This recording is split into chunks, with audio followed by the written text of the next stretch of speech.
Hi. Hello. నమస్తే అందరికి. Welcome to my channel. ఇప్పుడు మనం చెప్పుకోబోతున్న స్టోరీ 'మనసాపల కవే' ఎపిసోడ్ 52. "నువ్వు వద్దన్నా నీ పెళ్లి మనిషితోనే జరిగి తీరుతుంది. అసలు ఈ పెళ్లి నువ్వెందుకు వద్దంటున్నావో తెలుసుకోవచ్చా" అని అడిగారు సారథి గారు కూతుర్నే పరీక్షగా చూస్తూ.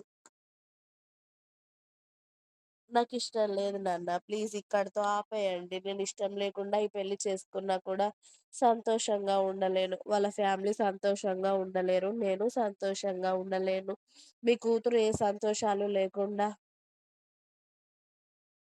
అత్తారింట్లో ఉండడం మీకిష్టమేనా? ప్లీజ్ నాన్న నాకీ పెళ్లి ఇష్టం లేదు. నీకీ పెళ్లి చేసుకుంటే సంతోషంగా ఉండలేను. ప్లీజ్ డాడీ చిన్నప్పటి నుండి నేను మిమ్మల్ని ఏది అడగలేదు. మొదటిసారి మిమ్మల్ని ఒక మాట అడుగుతున్నాను. ఈ పెళ్లి క్యాన్సిల్ చేయండి." ఆ రోజే ధైర్యం చేసి చెప్దామనుకున్నాను. కానీ మీరన్ని ఏర్పాట్లు చేసుకున్న తర్వాత నన్ను బొమ్మలా అక్కడ కూర్చోబెట్టారు. కాబట్టి ఆ రోజు నేను నోరు విప్పలేకపోయాను.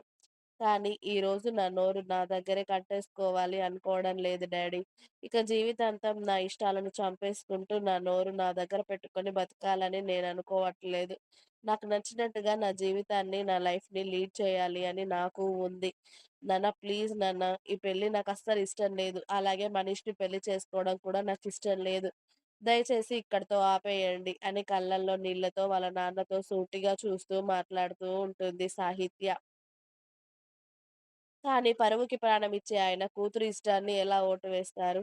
అందుకే గంభీరంగా సోఫాలో నుండి లేచి, "నువ్వేం మాట్లాడుతున్నావో నీకైనా అర్థమవుతుందా సాహిత్య?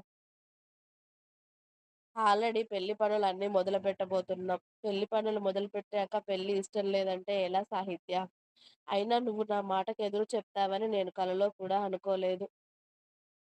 అమ్మమ్మ గారింటికి వెళ్ళాక నాన్నంటే భయం పోయిందా? మన ఇంటి పరువంటే నీకు పట్టింపు లేదా? ఇలా ఇంటి పరువు తీసి బజార్‌లో వేస్తానని అంటున్నావు. అక్కడికి వెళ్లి నువ్వు నేర్చుకుంది ఇదేనా? అసలేం చేయాలనుకుంటున్నావు నువ్వు? నా పరువు ఉంటుందనుకుంటున్నావా? ఆ! ఆ పలానా సారథి గారి కూతురు పెళ్లి ఆగిపోయింది అంటే నలుగురు నానా రకాలుగా మాట్లాడుకుంటారు. ఎన్ని రకాలుగా మాట్లాడుకుంటారో నీకు తెలియదా? పైగా మీడియాలో ఒకటే రీల్ వేస్తారు. ఇలా వాళ్ళ అమ్మాయి ఏం చేసిందో, లేకపోతే ఏం జరిగిందో అని. అవన్నీ చూడాలనుకుంటున్నావా నువ్వు? చిన్నప్పటి నుండి నీ ఇష్టాలు నెరవేర్చలేదా మేము అని అడిగారు సారథి గారు. నెరవేర్చాను నాన్న? ఏం నెరవేర్చారో చెప్పండి? ఊహ తెలిసిన వరకు నేనెలా ఉన్నానో నాకే తెలియదు. కానీ ఊహ తెలిసిన తర్వాత మాత్రం ఇద్దరు సెక్యూరిటీ గార్డ్‌లు స్కూల్‌లో. అది కూడా గర్ల్స్ స్కూలు. నేనెక్కడికి వెళ్తే అక్కడికి వచ్చేవాళ్ళు ఆ ఆయాలు. ఇక ఆ కాలేజ్‌లో ఒక్క పురుగును కూడా నా దగ్గరికి రానిచ్చేవాళ్ళా మీరు?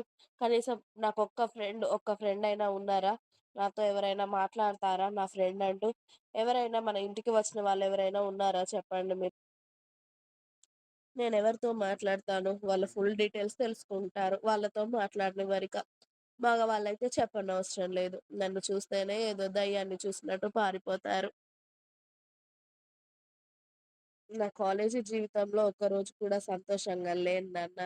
నా తోటి వాళ్ళందరూ కూడా ఫ్రెండ్స్ అంటూ పార్టీలు, సినిమాలు, షికార్లు, షాపింగ్ అంటూ తిరిగితే, కనీసం ఒక ఫ్రెండ్‌లాగా కూడా నేను ఏ ఒక్కటి ఎంజాయ్ చేయలేకపోయాను. కనీసం పార్క్‌కి వెళ్ళాలన్నా కూడా నలుగురు మనుషులు నా వెంటే ఉంటే, ఇక నా జీవితాన్ని నేనెప్పుడు ఎంజాయ్ చేయాలి?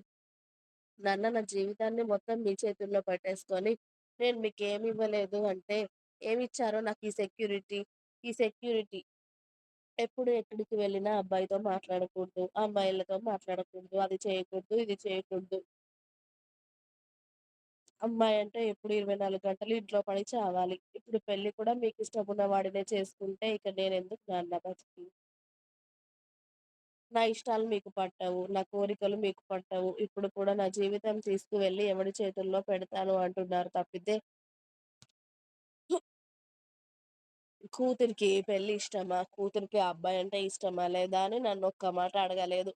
ఎలా చేసుకోవాలి నాన్న ఇప్పుడు మీరు తీసుకువచ్చే సంబంధాన్ని? అసలిష్టం లేదని చెప్తున్నాను కదా! మీరిప్పుడు ఈ పెళ్లి క్యాన్సిల్ చేయకపోతే మీ కూతురు మీకు దక్కదు. ఖచ్చితంగా చచ్చిపోతాను నాన్న నేను. ప్లీజ్ దయచేసి ఈ పెళ్లి ఆపేయండి. ఇప్పటివరకు నా జీవితం నా చేతుల్లో లేదు. నాకు నచ్చినట్టుగా నేనొక్క రోజు కూడా బతకలేదు.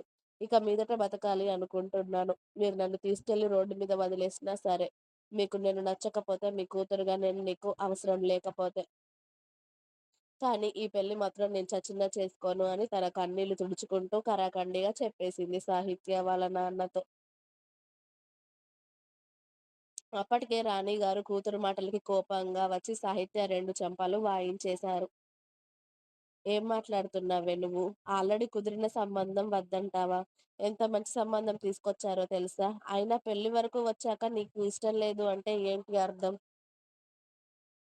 చిన్న పిల్లల ఆట అనుకుంటున్నావా? ఇప్పటి వరకు లేనిది ఇప్పుడేంటి సాహిత్య నీకు ఇష్టం లేదు అంటే?